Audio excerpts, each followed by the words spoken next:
Hello everyone, most welcome. तो आज की क्लास में हम समझने वाले हैं फॉरेन एक्सचेंज रेट को। आई जस्ट होप कि आपने पहले के सारे वीडियोस को देख लिया है एंड आपका रिवीजन बहुत ही अच्छा चल रहा है। इफ़ नहीं तो प्लीज़ जाके देखो, बिकॉज ये मैक्रो इकोनॉमिक्स का रिवीजन अब हमारा समाप्त ही होने वाला है। तो आई जस्ट होप कि रिवीजन आपने कर लिया हो एंड आप बहुत ही अच्छा स्कोर करो। So let's start.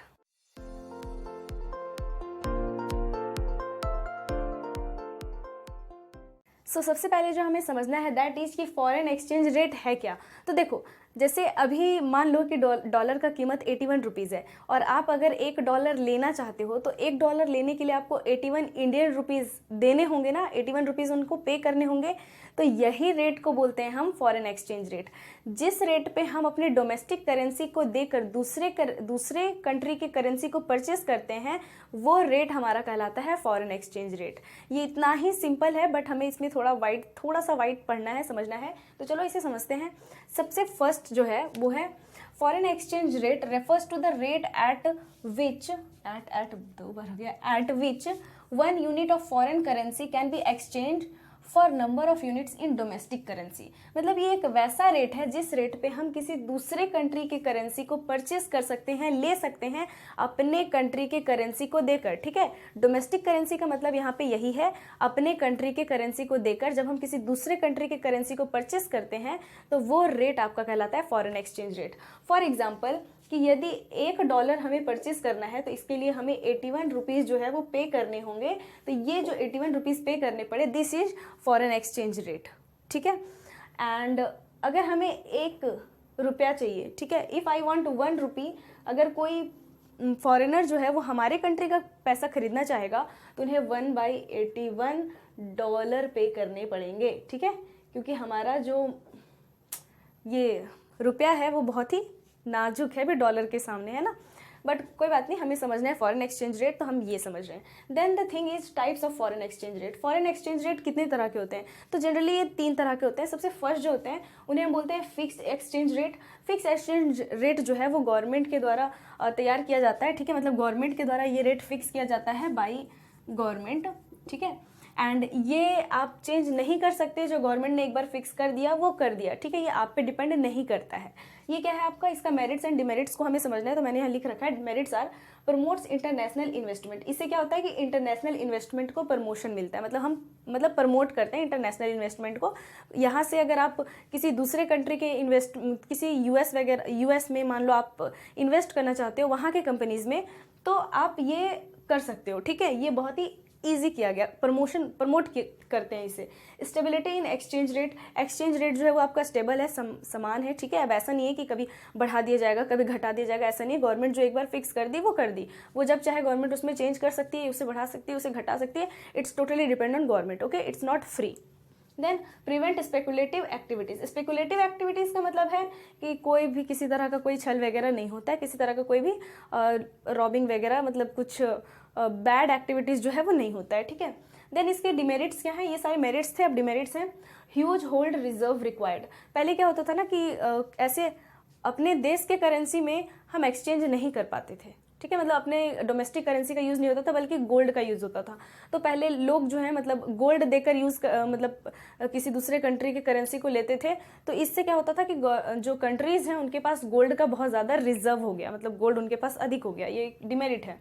Problem of under valuation and over valuation. इसमें जो है वो करेंसी का जो कीमत है वो अधिक होगा कम होगा, इसमें प्रॉब्लम आने लगा कि क्या रखा जाए, क्या रेट रखा जाए, अधिक रखा जाए कम रखा जाए। अंडर वैल्यूएशन ओवर वैल्यूएशन का प्रॉब्लम फेस होने लगा। ठीक है, difficulty in fixing the exchange rate. मतलब एक्सचेंज रेट को फिक्स कर पाना बहुत मुश्किल था, बिकॉज गवर्नमेंट जो है वो किसी एक फैक्टर को देख फिक्स तो नहीं करते किसी भी चीज़ का प्राइस, बल्कि उन्हें सारे फैक्टर्स को ध्यान में रखना होता है। तो ये बहुत ही ज़्यादा कठिन होता है गवर्नमेंट के लिए किसी भी एक कंट्री की करेंसी का वैल्यू अपने करेंसी के वैल्यू के साथ मिलाना। ठीक है, तो ये आपका मतलब ये 3 डिमेरिट्स हैं आपके ये फिक्स एक्सचेंज रेट में। ध्यान रखना, फिक्स एक्सचेंज रेट जो है वो रेट होते हैं जिनको गवर्नमेंट के द्वारा फिक्स किया जाता है। ठीक है, fix exchange rate are rate which are fixed by government of the domestic country. ठीक है, या government of the country. Then है आपका फ्लेक्सिबल एक्सचेंज रेट। देखो, फ्लेक्सिबल एक्सचेंज रेट जो है ना, ये totally depend on demand and supply of foreign exchange. मतलब फॉरेन एक्सचेंज मतलब फॉरेन की कंपनी, रेट मतलब फॉरेन की कंपनी को जिस रेट पे हम अपनी डोमेस्टिक कंट्री से परचेस कर रहे हैं, डोमेस्टिक कंट्री के करेंसी से परचेस कर रहे हैं, तो ये आपका फॉरेन एक्सचेंज रेट है, ठीक है। लेकिन ये रेट कहाँ कहाँ से बनता है, तो पहला तो है कि गवर्नमेंट से बनता है, ठीक है, फिक्स एक्सचेंज रेशियो मतलब फिक्स एक्सचेंज रेट। देन है आपका फ्लेक्सिबल एक्सचेंज रेट, मतलब मार्केट में फॉरेन करेंसी का कितना डिमांड है, कितना सप्लाई है, इस बेसिस पर जब उसका रेट सेटअप होने लग जाए तो उन्हें हम बोलते हैं फिक्स फ्लेक्सिबल एक्सचेंज रेट। क्या बोलते हैं? Flexible exchange rate. मैंने यहाँ पे कुछ मेरिट्स एंड डिमेरिट्स लिख रखा है, अभी हम समझेंगे। मेरिट्स क्या है? Equilibrium level is determined. Equilibrium level मतलब ज़्यादा डिमांड भी नहीं, ज़्यादा सप्लाई भी नहीं, जब दोनों इक्वल हैं, जिस प्राइस पे, जिस अमाउंट पे दोनों इक्वल हैं, वो अमाउंट, वही वैल्यू जो है वो इनका फ्लेक्सिबल एक्सचेंज रेट बन जाता है। No need of huge gold reserve, इसमें गोल्ड रिजर्व रखने का ज़रूरत नहीं है, क्योंकि इसमें एक प्राइस, जैसे गवर्नमेंट क्या करती है कि जैसे मान लो कि $1 का कीमत गवर्नमेंट ने 90 या 80 रुपीज़ फिक्स किया, तो 80 रुपीज़ जो है वो गवर्नमेंट उतना जो गोल्ड है वो दूसरे कंट्री को देगी, तब ये फिक्स होगा प्राइस, ठीक है। तो यहाँ पे वैसा कुछ नहीं है, बिकॉज ये टोटली डिपेंड करता है डिमांड एंड सप्लाई पे, demand and supply of foreign exchange पे, ठीक है।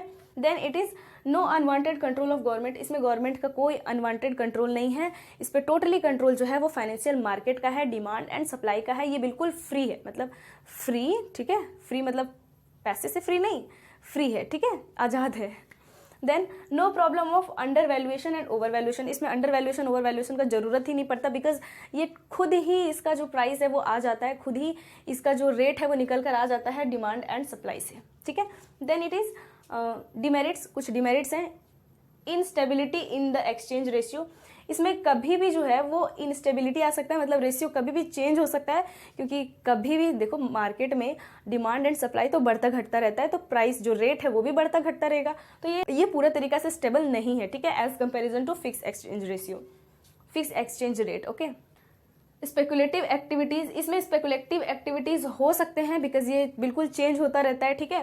Then creates inflationary situation, inflationary situation create करता है, ठीक है, मतलब इन्फ्लेशन मतलब महंगाई बढ़ाता है, ठीक है, ऐसा महंगाई वाला सिचुएशन क्रिएट हो जाता है इससे, क्योंकि अगर डिमांड बढ़ने लग जाता है, इसका मतलब उसका प्राइस बढ़ने लग गया है ना। अगर डिमांड किसी चीज़ का बढ़ता है तो क्या उसका प्राइस बढ़ने लग जाता है, जब किसी का प्राइस बढ़ता है, जब डिमांड बढ़ता है तो प्राइस बढ़ने लग जाता है, लेकिन जब प्राइस बढ़ जाता है तो डिमांड फिर लोग कम कर देते हैं, है ना। तो यहाँ पे क्या है कि इन्फ्लेशनरी सिचुएशन क्रिएट होता है, मतलब महंगाई बढ़ता है। रिस्क ऑफ फॉरेन ट्रेड और फॉरेन इन्वेस्टमेंट, मतलब फॉरेनर लोग जो है वो यहाँ पे इन्वेस्ट करने से थोड़ा डरते हैं, बिकॉज ये मार्केट पे जो है मतलब इसका रेट तो फिक्स है नहीं, पता नहीं कब चेंज हो जाए, कब घट जाए रेट वगैरह, ये सब की वजह से ये इन्वेस्ट करने से बचते हैं, या इसे मतलब रिस्क होता है उन पे, ठीक है।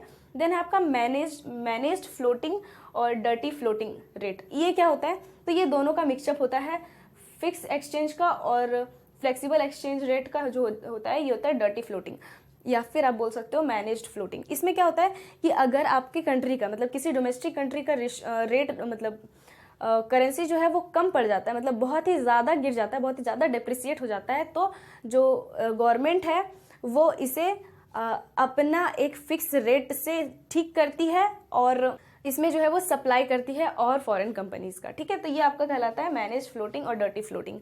अब हमें कुछ समझना है, दैट इज कुछ मेन पॉइंट्स आपको समझने हैं, that is why foreign exchange is demanded. Foreign exchange का डिमांड क्यों है हमारे कंट्री में, क्या जरूरत है, मतलब, और इसे आप बोल सकते हो सोर्सेज ऑफ फॉरेन एक्सचेंज भी बोल सकते हो, and need of foreign exchange भी बोल सकते हो, ठीक है। तो ये क्वेश्चन आपको बहुत ही ज़्यादा इंपॉर्टेंट है, ठीक है, इसे MI मार्क कर लो, मोस्ट इंपॉर्टेंट, एंड पढ़ना अच्छे से, ठीक है।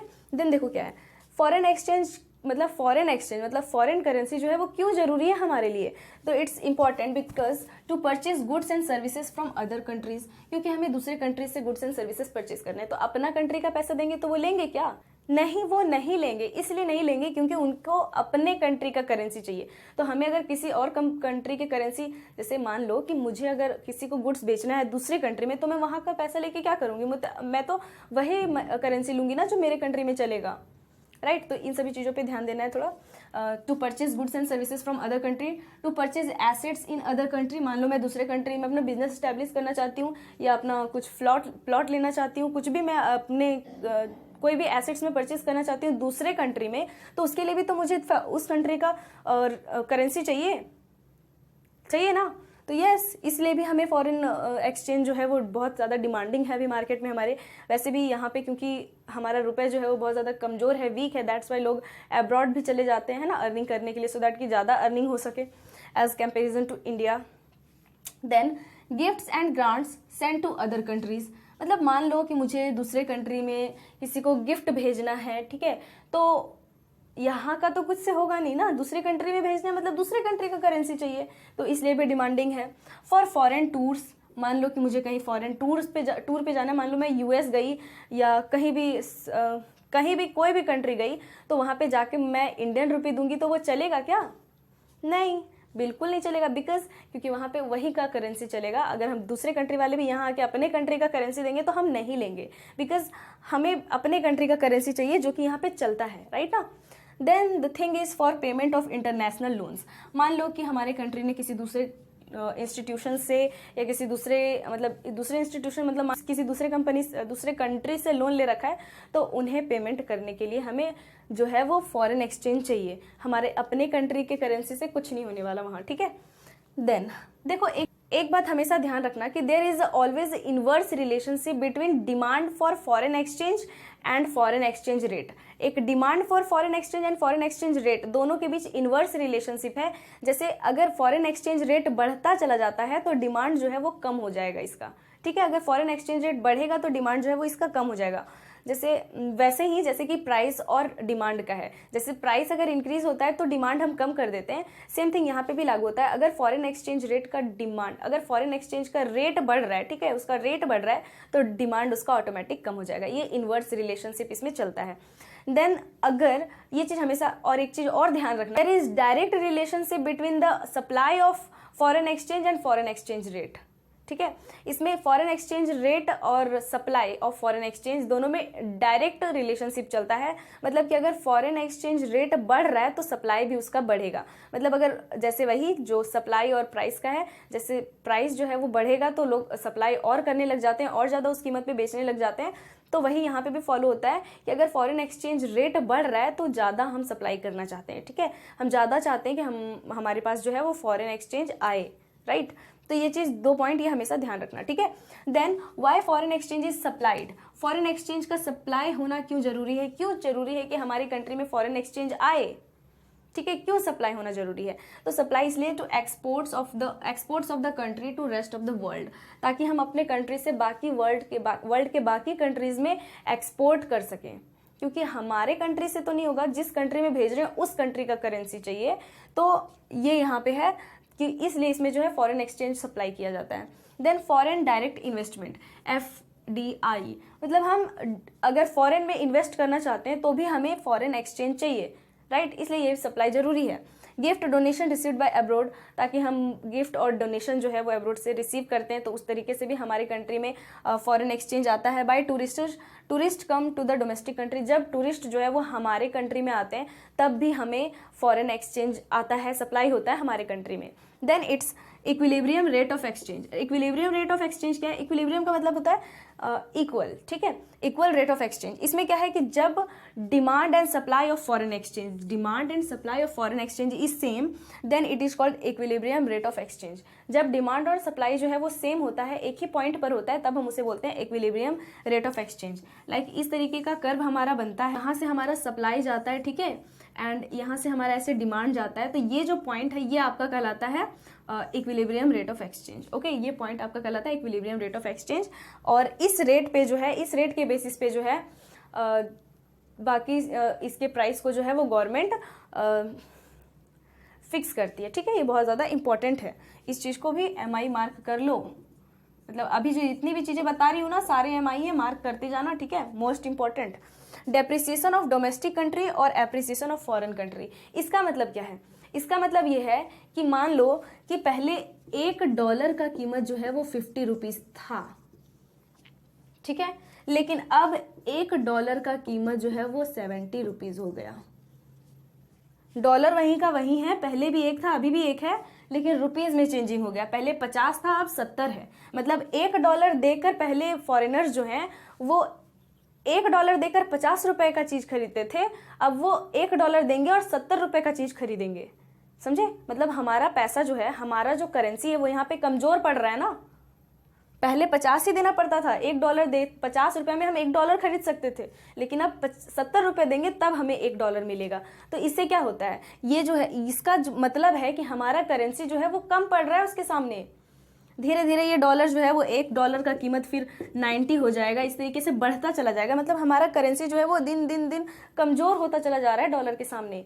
ये बस $1 का मैं बात नहीं कर रही, जितने भी फॉरेन एक्सचेंज हैं उन सभी का बात कर रही हूँ। जब किसी कंट्री का करेंसी जो है वो फॉरेन एक्सचेंज से कम पड़ जाता है तो उसे हम बोलते हैं डेप्रिसिएशन इन डोमेस्टिक कंट्री। इसे हम बोलते हैं डेप्रिसिएशन इन डोमेस्टिक कंट्री और appreciation in foreign currency, sorry, depreciation in domestic currency and appreciation in foreign currency. क्योंकि देखो एप्रिसिएशन ये कैसे है फॉरेन करेंसी का, क्योंकि वो $1 देके 50 का चीज़ पहले ले जाते थे, लेकिन अब $1 देकर 70 का चीज़ लेकर जा रहे हैं, तो इससे उनको फ़ायदा हो रहा है ना, उनका तो स्ट्रांग बन रहा है। ये जो दूसरा करेंसी है, जो दूसरे देश का करेंसी है, वो तो स्ट्रांग बन रहा है ना in comparison to our currency.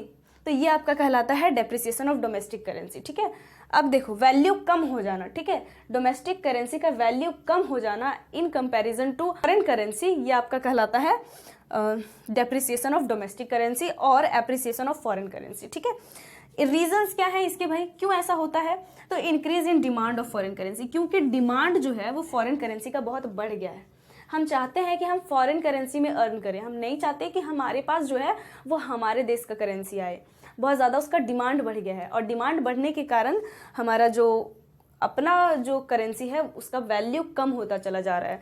Then है decrease in supply of foreign currency. अब हमारे पास फॉरेन करेंसी जितना आना चाहिए उतना नहीं आ रहा, सप्लाई कम हो गया है, ठीक है। फॉरेन करेंसी का सप्लाई कम हो गया है और अधिक लोग डिमांड बढ़ गया है, सप्लाई कम हो गया है, तो इस तरीके से उसका वैल्यू जो है वो बढ़ता जा रहा है। क्योंकि सबको तो मिल नहीं सकता, उन्हीं को मिलेगा जिनका इनकम पे ये मतलब जिनका इनकम पे ये सुटेबल होगा, राइट ना। तो ये है कुछ reasons. Effects of depreciation of domestic currency in exports and imports. Exports और इंपोर्ट्स में ये क्या प्रभाव डालता है? तो देखो, अगर हमारे कंट्री का करेंसी कम पड़ गया है तो हम क्या अधिक एक्सपोर्ट करेंगे या अधिक इंपोर्ट करेंगे? तो देखो, क्योंकि हमारे देश का करेंसी जो है वो कम हो गया है, तो जो बाकी देश के लोग हैं वो हमारे देश से खरीदना चाहेंगे, हमसे परचेस करना चाहेंगे। तो इससे क्या होगा कि हमारी सेल्स बढ़ेगी और एक्सपोर्ट बढ़ेगा। कैसे? कि देखो, क्योंकि यहाँ पे प्राइस जो है वो कम है, क्योंकि यहाँ पे सस्ते में गुड्स मिल रहे हैं, तो लोग जो दूसरे कंट्री के लोग हैं वो चाहेंगे कि क्यों ना वहीं से मंगाया जाए, तो वो यहीं से लेकर जाएंगे, और इस तरीके से हमारा जो है वो एक्सपोर्ट बढ़ेगा, ठीक है, एक्सपोर्ट बढ़ेगा।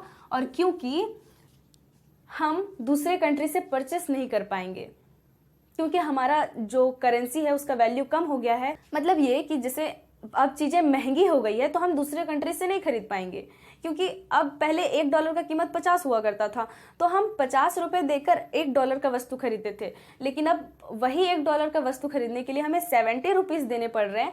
तो ये क्या है? तो ये जो है वो इंपोर्ट में कमी ला रहा है, ठीक है। हम इंपोर्ट नहीं कर पा रहे हैं गुड्स एंड सर्विसेज का, तो इंपोर्ट जो है वो आपका डाउन जाता है। इसे अपने लैंग्वेज में बहुत ही अच्छे से क्वेश्चन बना के लिखना, सो दैट कि आप इसे बहुत ही अच्छे से समझ पाओ, ठीक है।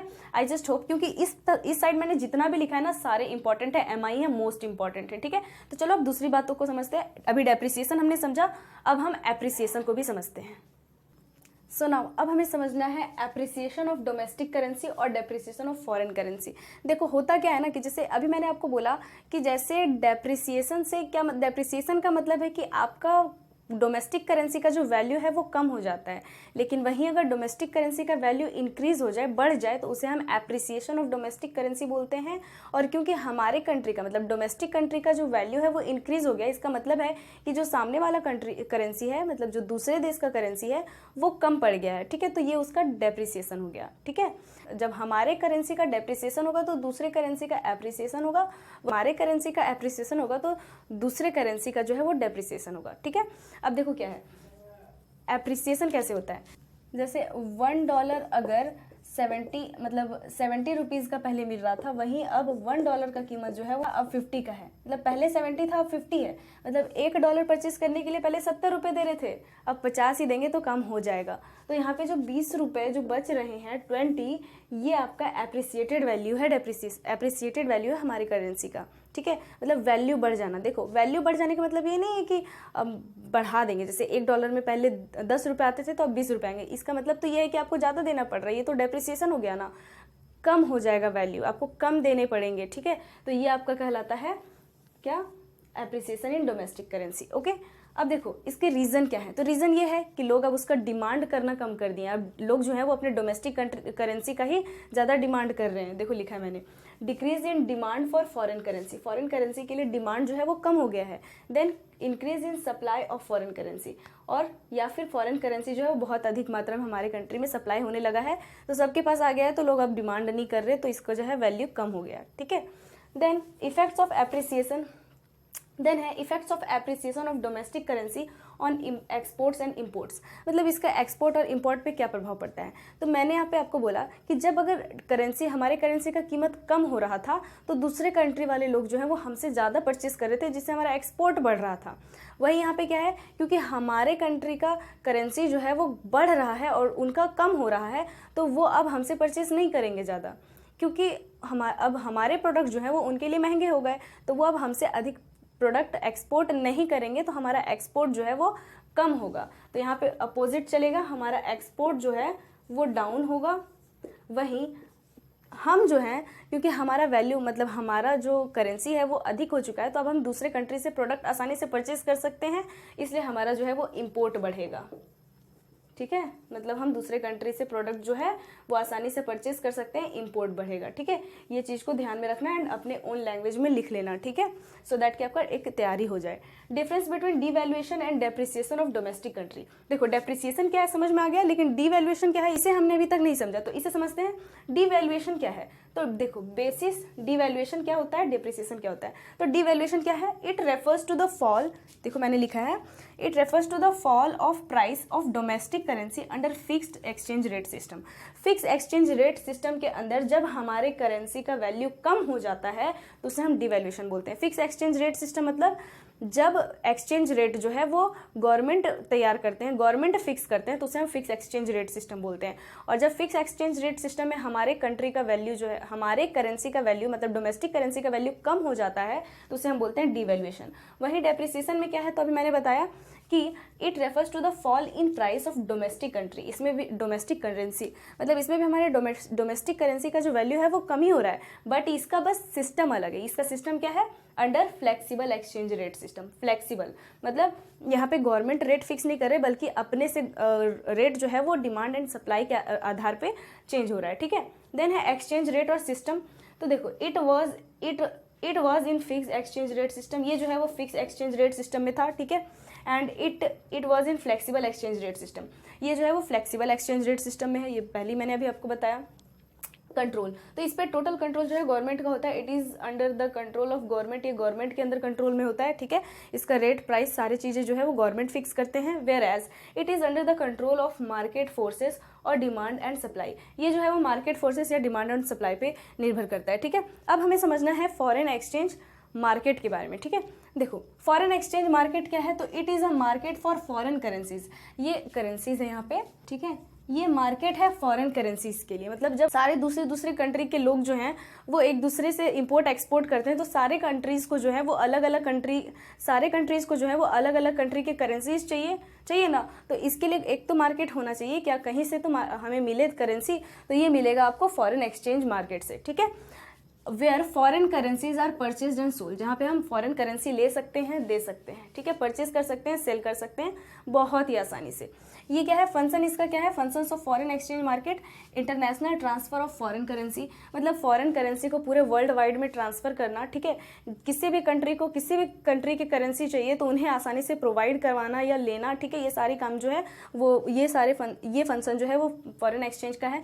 Provide credit for foreign trade, मतलब फॉरेन ट्रेड करने के लिए, मतलब दूसरे कंट्रीज में ट्रेड करने के लिए हमें क्रेडिट देना, ठीक है, हमें दूसरे कंट्री का करेंसी देना, ये सारी चीज़ें भी यहाँ पे होती है फॉरेन एक्सचेंज मार्केट में।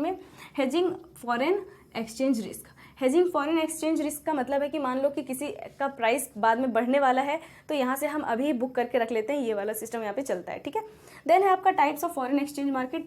फॉरेन एक्सचेंज मार्केट कितने टाइप्स के होते हैं, तो पहला होता है स्पॉट मार्केट, दूसरा होता है फॉरवर्ड मार्केट। स्पॉट मार्केट मतलब कि जैसे मनी मार्केट होता है ना इंडिया का, वैसे ये स्पॉट मार्केट है। मतलब अगर हमें डे टू डे मनी चाहिए, ठीक है, मतलब कम टाइम पे, मतलब बार बार चाहिए, तो उसमें हम जाएंगे स्पॉट मार्केट में।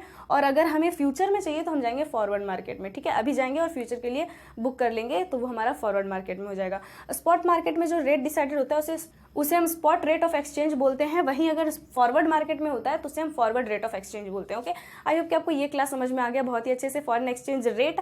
अब हमारे पास बस एक ही टॉपिक बचा है, that is balance of payment. Okay, so तब तक के लिए bye bye, have a good day, revision करते रहो and do like if you want this type of videos.